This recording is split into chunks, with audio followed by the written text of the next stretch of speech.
Alors, le contenu de la vidéo porte sur la résolution de l'exercice 23. Alors, sur la feuille info-pièce auto, on a besoin dans la cellule G1 d'obtenir une liste déroulante qui contient les numéros de référence. Et puis, dans les cellules en dessous, on veut respectivement faire apparaître le nom de la pièce, puis son prix et son état. Alors, avant de se lancer dans la création de la liste déroulante et puis dans la saisie des fonctions recherche V, je vais utiliser la fonction nommer les cellules. Alors, je vais nommer à la fois ici la cellule G1, je vais nommer la table des matrices, et je vais également nommer les différents numéros de référence. Alors, pour nommer la table des matrices, je sélectionne toute la base des données, et je vais l'appeler base de données. Le numéro de référence, la cellule G1, je vais l'appeler numRef. Et pour obtenir la liste déroulante, je vais utiliser aussi la technique de nommer la plage de cellules des numéros de référence. Et je vais en fait utiliser les cellules A1 pour nommer la liste. Donc tout simplement, je vais sélectionner toutes les cellules de la colonne de la ligne 1 à la ligne 51. Et je vais donc dans Formule utiliser depuis sélection et de dire que je vais utiliser ici la ligne du haut, en l'occurrence la cellule du haut, pour nommer les cellules qui sont en dessous. Donc désormais, je retrouve bien ici les différents noms, base de données, numéro de référence et numRef. Donc pour réaliser la liste déroulante, je vais dans G1, je fais appel à validation des données qui est dans l'onglet données, j'autorise la liste. Et donc la petite subtilité, c'est plutôt que de sélectionner la source, je mets égal et le nom de l'étiquette. En l'occurrence, numéro. Alors numéro de référence, il n'y a pas d'espace possible quand on nomme des cellules. Les espaces sont remplacés par des underscores. Mais tout le reste est écrit comme dans l'exemple. Donc maintenant que j'ai ma liste déroulante, je vais faire appel à la recherche V. Égal. On va faire appel à la fonction recherche V. Donc la valeur cherchée, c'est la fameuse étiquette numRef. La table, je l'ai appelée base de données. Le numéro d'index colonne, eh bien le nom de la pièce, il est sur la deuxième colonne. Et je cherche la valeur exacte.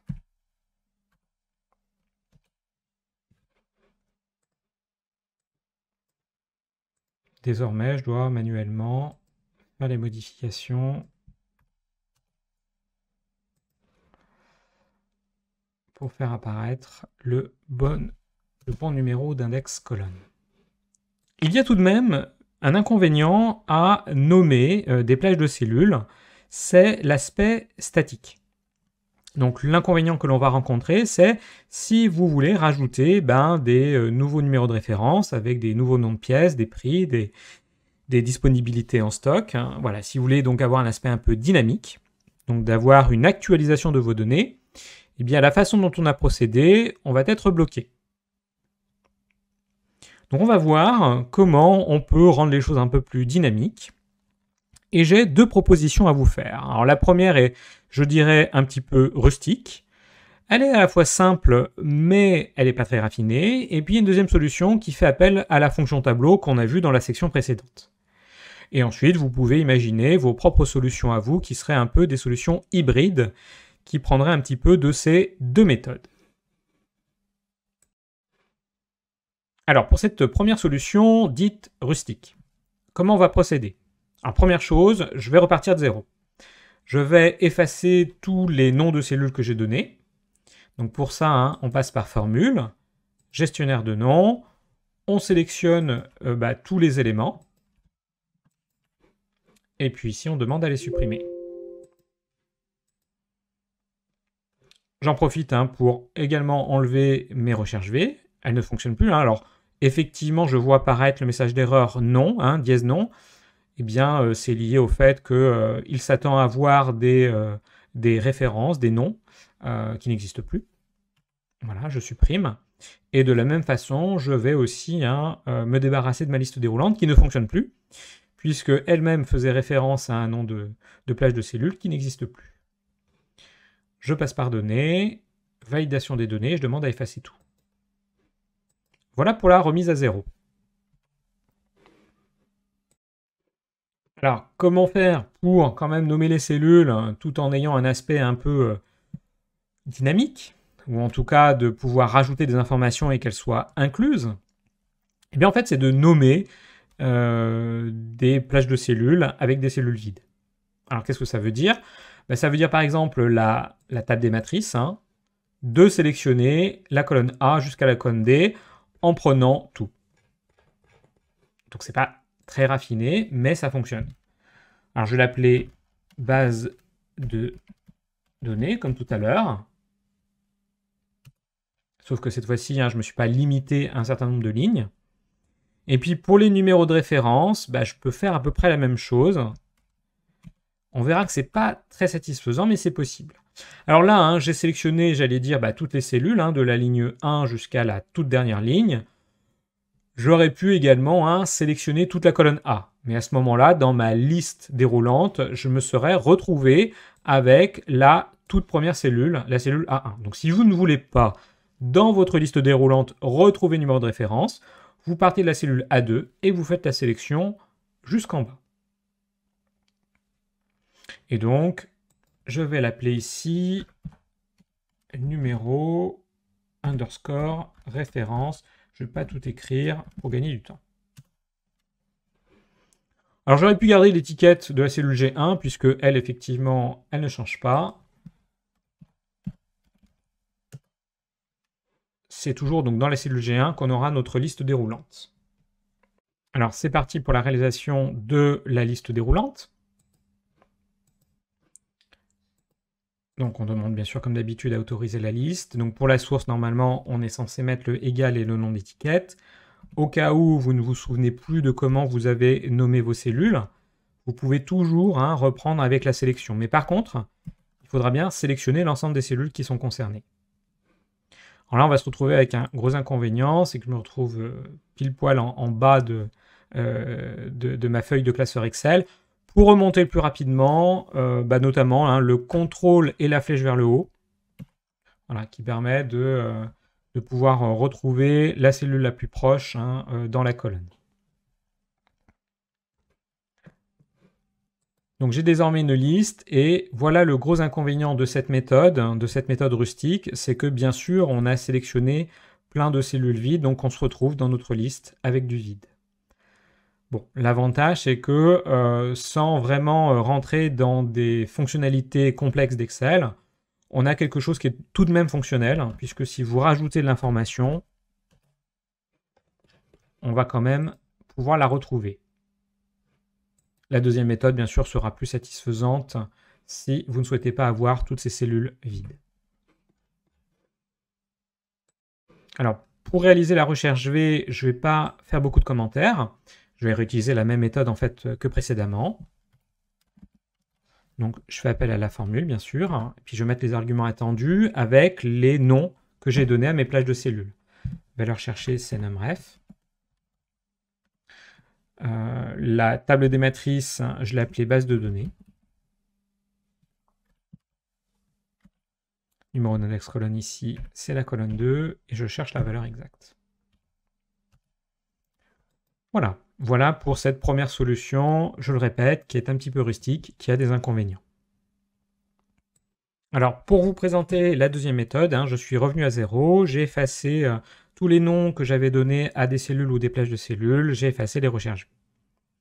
Donc la deuxième méthode, ça consiste tout simplement comme point de départ à mettre sous forme de tableau sa table des matrices. Donc je clique quelque part dans ma base de données, je la mets sous forme de tableau. Et ensuite, j'applique, j'allais dire, la méthode qui avait été utilisée comme tout premier exemple de correction. Donc, je vais pouvoir renommer cette cellule G1, de l'appeler numRef. Je vais profiter ce tableau-là, cette base de données, de l'appeler, alors pour changer, hein, je ne vais pas l'appeler base de données, je vais l'appeler infopièce. Ça permet de varier les plaisirs. Et je vais en profiter également pour renommer toute cette liste, de l'appeler numéro référence.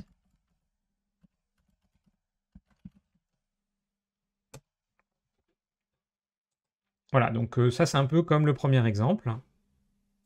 Pas grand chose à changer, si ce n'est qu'on a transformé notre plage de cellules en tableau.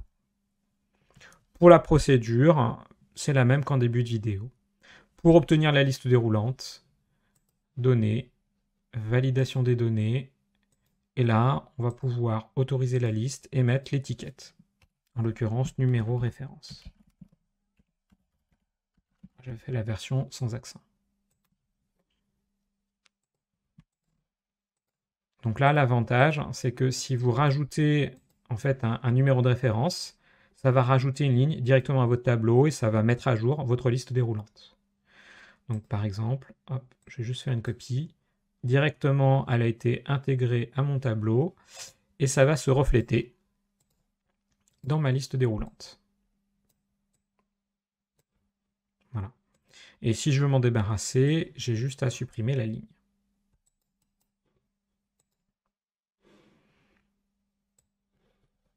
Pour la rédaction de la recherche V, c'est identique à la méthode présentée au tout début de la vidéo, à savoir, on met le nom des étiquettes, donc valeur cherchée, je l'avais appelé numRef. Pour changer, ici, je l'avais appelé infopièce.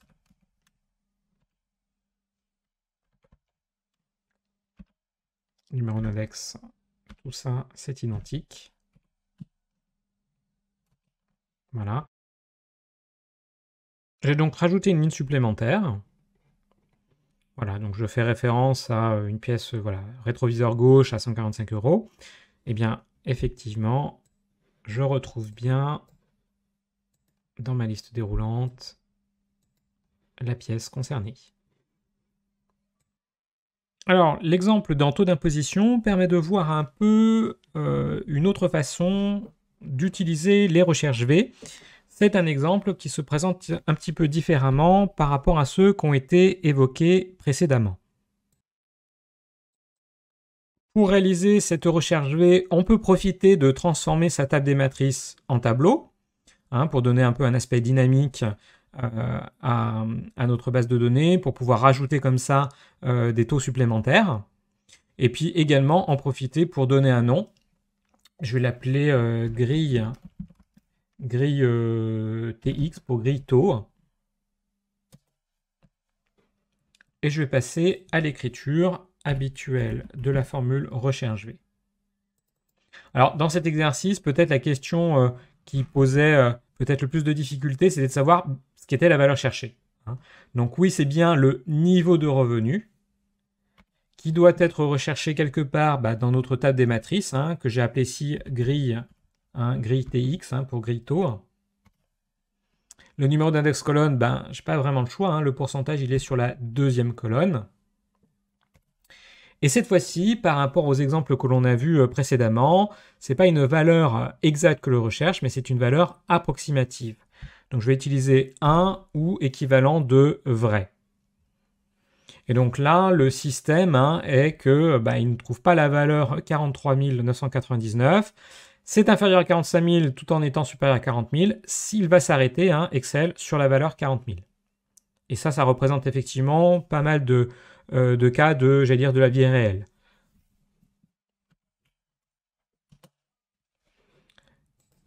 Donc là, tout est favorable pour pouvoir faire une copie de la formule, puisque la base de données, elle est, donc, comme elle porte un nom, elle est finalement bloquée.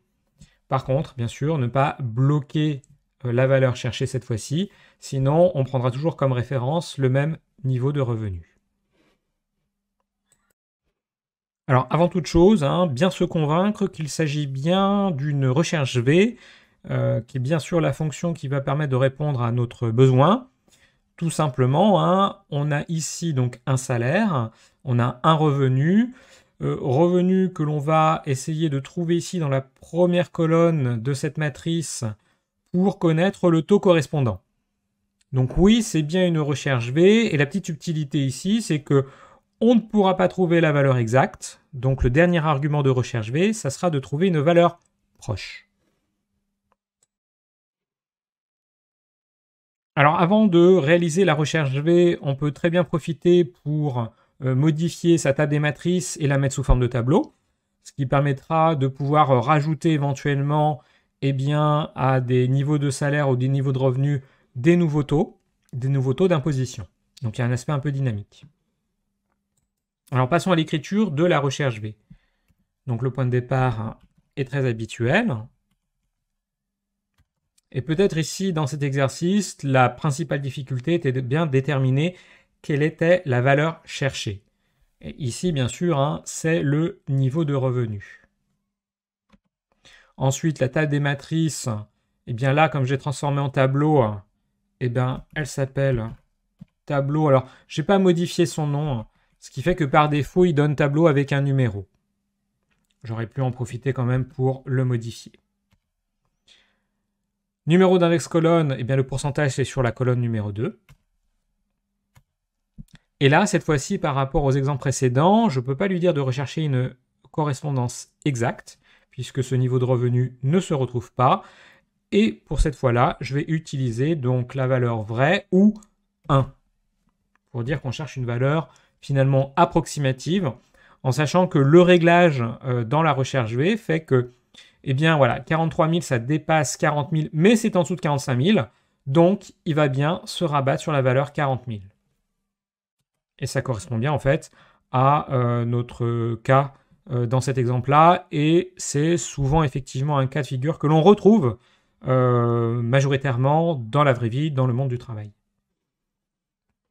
Alors pour donner un petit peu un complément et un truc et astuce qui va être réalisable avec les versions les plus récentes de Excel, à partir des versions 2013, et donc ça n'est pas réalisable sur des versions antérieures à 2013, ce petit truc et astuce va faire qu'on va pouvoir remplir d'un coup, en fait, tous les taux d'imposition avec une seule formule et sans faire de copie.